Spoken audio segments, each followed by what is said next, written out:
Carlos Ramirez, owner of NVS Audio in Roselle, New Jersey. So Ash came all the way from Texas. He literally rode all the way from Texas to come get an NVS Audio wiring rescue and a tune. We had been going back and forth over the phone so he could avoid this trip.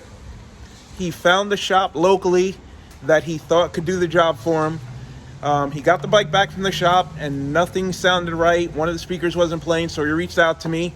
I helped him set up the DSP over the phone, and then we quickly realized that it wasn't right. So he bit the bullet, scheduled his appointment, rode all the way out here. He rode this bike all the way from Houston, Texas to New Jersey. We pulled it apart, and he was right. The job was not done properly, and I'll show you what's going on. So the first thing I noticed when we pulled off the fairing is there's aluminum tape on top of the radio. This is a little trick that we do on Sony radios to keep the water out of them. But this bike has a factory GTS radio. It's already weatherproof. So I don't understand what the aluminum tape is doing there. There's no opening in the top of the radio, so that makes absolutely no sense. Maybe they're trying to shield the radio from RF interference because your client maybe wasn't getting FM, but that has nothing to do with the radio or the antenna. That's the fact that when you use Class D amplifiers, the switching inside the amplifier power supply completely destroys FM reception. Then, step right please, Chris. So, they use the longest RCA cables possible. Cut that wire tight, Chris. The distribution blocks are just thrown in there. Amplifier's not secured.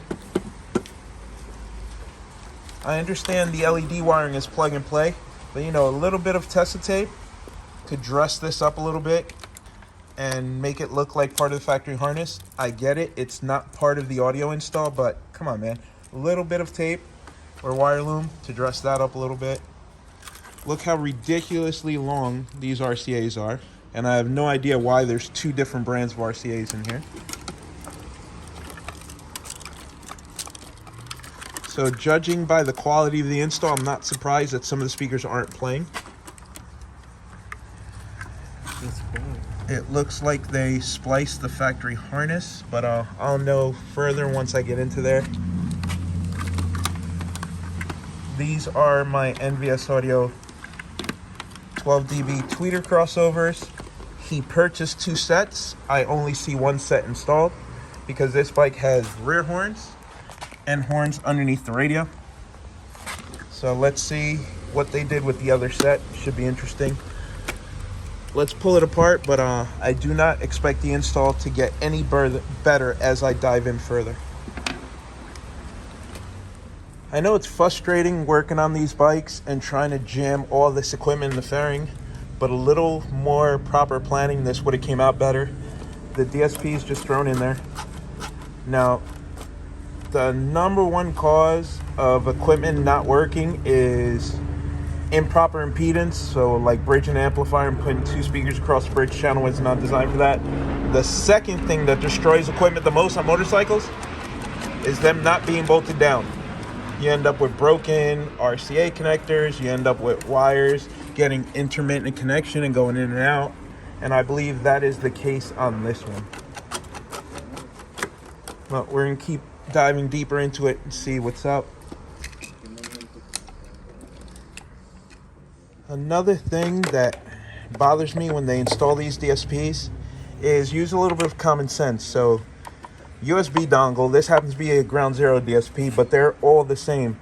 So the ground zero has a dongle that plugs in, Audio Dynamics has a dongle, the Dayton DSP, so the problem is you slide this in and then this is sticking out. A, it makes the DSP wider and harder to install. B, you can snap off the USB port. So why not take that off and order some USB extensions from Amazon like we do? So you get a really short extension from the USB. Then it allows you to place the dongle anywhere. And then especially when we do Road Kings, we could actually move the dongle closer to the rider. That way you have a stronger Bluetooth connection.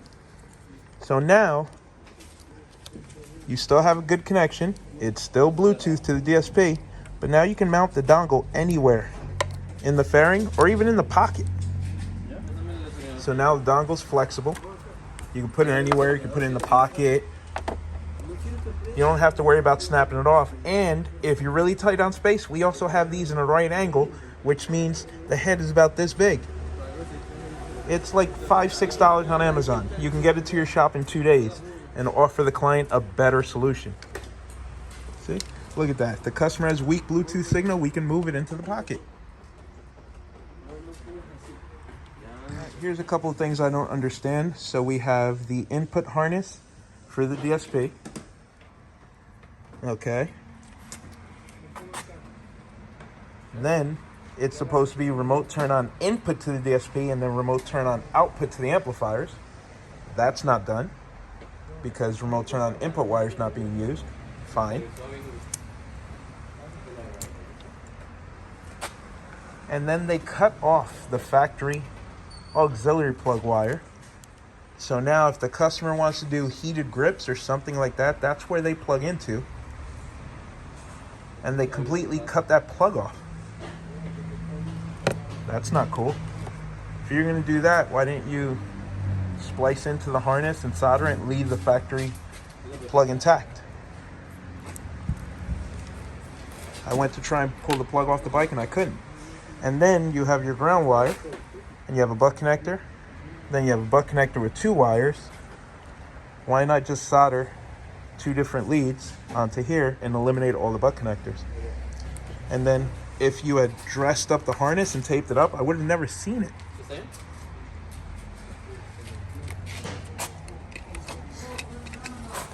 This is exactly why we use wire furls.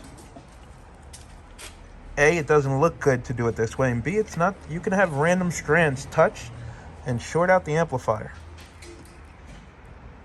That's not cool.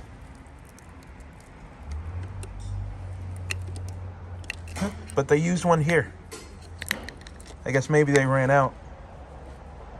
But that hole's for a 4 gauge, and they jammed an 8 gauge in there.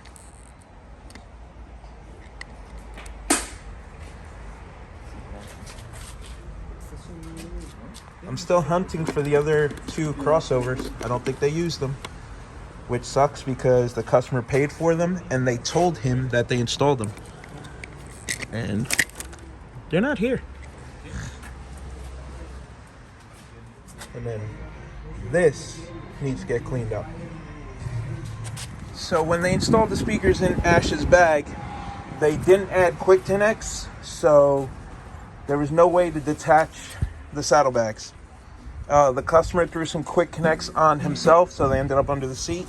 We're building custom harnesses to make the bag serviceable like we do on all our builds. Now the bags have quick disconnects to make them serviceable, nice and clean. The more we take it apart, the worse it gets. Look at that. Hey Leo, we gonna fix stupid? Well, figured out why that amp channel was shutting off. Jagged cut, and we have the metal resting right up against the tweeter terminal.